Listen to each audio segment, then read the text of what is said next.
Crewe was not your ordinary little girl. Born in India to a wealthy and loving father, Captain Crewe, Sara was as clever and kind as she was imaginative. When she turned 7, her father sent her to Miss Minchin's Select Seminary for young ladies in London so she could receive a proper education.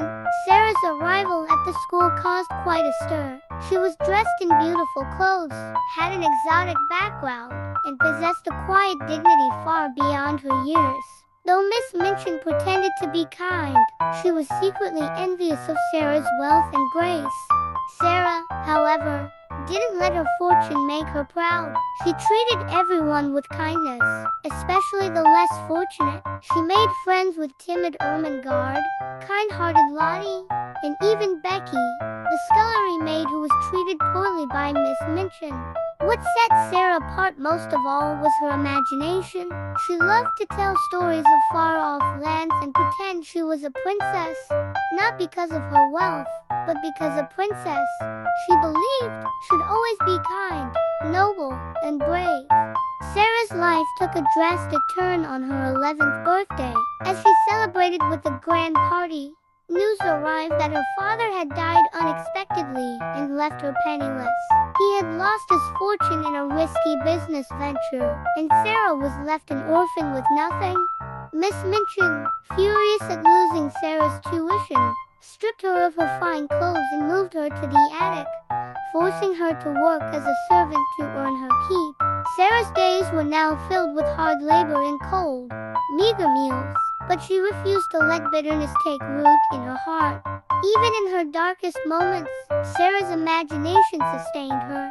She pretended the attic was a grand palace, and she was still a princess. She shared stories with Becky and comforted Lottie and Ermengarde, always reminding herself and others that being a princess was about how you treated others, not the riches you had. One day, as Sara stared out of her attic window, she noticed something peculiar. In the house next door, a kind gentleman from India had moved in. His name was Mr. Carrisford, and he was searching for the daughter of a dear friend, a man he had promised to take care of, but had tragically lost touch with. Unbeknownst to Sara, Mr. Carrisford was looking for her. He had been Captain Crewe's business partner, and felt responsible for his death.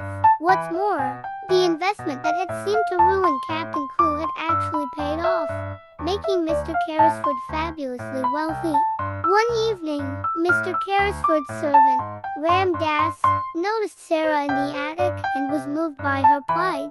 With Mr. Carrisford's blessing, he began to secretly leave little gifts, warm blankets, delicious food, and books, transforming Sara's dreary attic into a place of comfort and wonder. Eventually, Sara met Mr. Carrisford, and the truth of her identity came to light. Overwhelmed with joy, Mr. Carrisford took Sara in, restoring her to her rightful place as an heiress.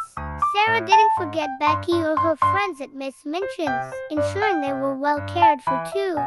Sara's hardships had tested her spirit, but her kindness, imagination, and belief in the goodness of people had seen her through. She proved that even when life is at its darkest, a true princess remains noble and compassionate.